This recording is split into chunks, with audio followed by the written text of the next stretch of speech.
வணக்கம் நண்பர்களே, நம் பதிவை பிடித்திருந்தால் லைக் பண்ணுங்கள், ஷேர் பண்ணுங்கள், சப்ஸ்கிரைப் பண்ணுங்கள். நண்பர்களே, மாலை 4:30 மணி அளவில் இருக்கோம். சோஷியல் மீடியாவில் ஒரு செய்தி பார்த்துருந்தேன். அதுவும் நம்ம பிஜிடிஆர்பி பற்றி ஒரு நியூஸு. அவர் அந்த பதிவில் என்ன சொல்கிறாருன்னா, டிஆர்பி நாங்கள் காண்டாக்ட் பண்ணியிருந்தோம். அப்போ எங்களுக்கு ஆன்சர் பண்ணாங்க. அதாவது ரிசல்ட் எப்போன்னு கேட்கும்போது அவங்க சொல்லியிருந்தாங்களாம், இந்த மாத இறுதிக்குள்ளே நான் ரிசல்ட் வெளியிட்டுருவோம் அப்படின்ற மாதிரி சொல்லியிருப்பதாக அவர் அந்த பதிவில் சொல்கிறாரு. எது எப்படி இருந்தாலும் ரிசல்ட் வந்தால் ரொம்ப ரொம்ப நல்லது தான். ரொம்ப ரொம்ப நல்லது தான். ஏன்னா பார்த்திங்கன்னா, இந்த ரிசல்ட்டுக்காக நிறைய பேர் நல்லபடியாக எக்ஸாம் எழுதிட்டு தேர்வு முடிவுக்காக காத்து கொண்டு இருக்கின்றனர். நிச்சயம் அவங்களுக்கு ஒரு பெனிஃபிட்டாக இருக்கும். எனவே நாமளும் இந்த விஷயத்தை வரவேற்கிறோம். வெகு விரைவில் நம்ம தமிழக அரசு ரிசல்ட் வெளியிடணும் டிஆர்பி. அதே மாதிரி பார்த்திங்கன்னா, இந்த ரிசல்ட்டுக்கு அப்புறம் பார்த்தீங்கன்னா கூடிய சிவி லிஸ்ட்டு வெளியிட்டுருவாங்க. அதுக்கப்புறம் பார்த்திங்கன்னா என்னென்ன டாக்குமெண்ட்டை நம்ம எடுத்துகிட்டு போகணுன்னு நம்ம நிறைய வீடியோக்களில் சொல்லிகிட்ருப்போம். அதேமாதிரி நீங்கள் அந்த வீடியோலாம் போய் பாருங்கள். அதுக்கப்புறம் நம்ம தேர்வருக்கு இன்னொரு டவுட் இருக்குது.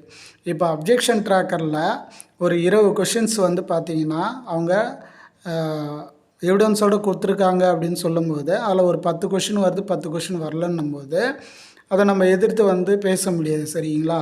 இந்த 10 மார்க் ஆட் ஆகுதுன்னா தாராளமாக நம்ம ஏற்றுக்கணும். ஏன்னா பார்த்தோன்னா ரிசல்ட்டை முடிவு ஒரு முறை பப்ளிஷ் பண்ணிட்டாங்கன்னா அது மாற்ற முடியாது. ஏன்னா அந்த நோட்டிஃபிகேஷன்லேயே அவங்க கொடுத்துருப்பாங்க. சரிங்களா? இல்லை எனக்கு 10 மார்க்கு தான் வந்திருக்கு, இன்னும் 10 மார்க் வேணும் அப்படின்லாம் எதுவுமே சொல்ல முடியாது.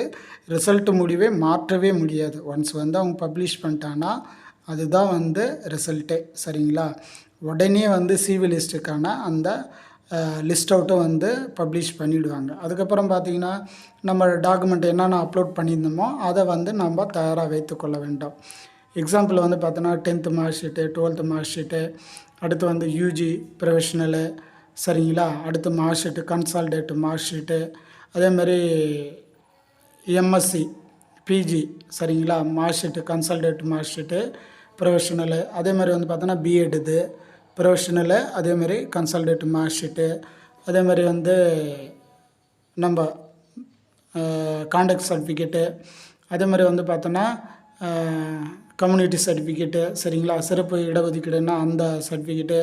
இதெல்லாம் தெளிவாக எடுத்து நீங்கள் வைத்துக்கொள்ள வேண்டும். நீங்கள் என்னென்ன அப்ளை பண்ணும்போது டாக்குமெண்ட்டு கொடுத்தீங்களோ அது தயவுசெய்து இப்போலேருந்தே ரெடி பண்ணிக்கிங்க, ரெடியாக வச்சுக்கிங்க. அவங்க எப்போ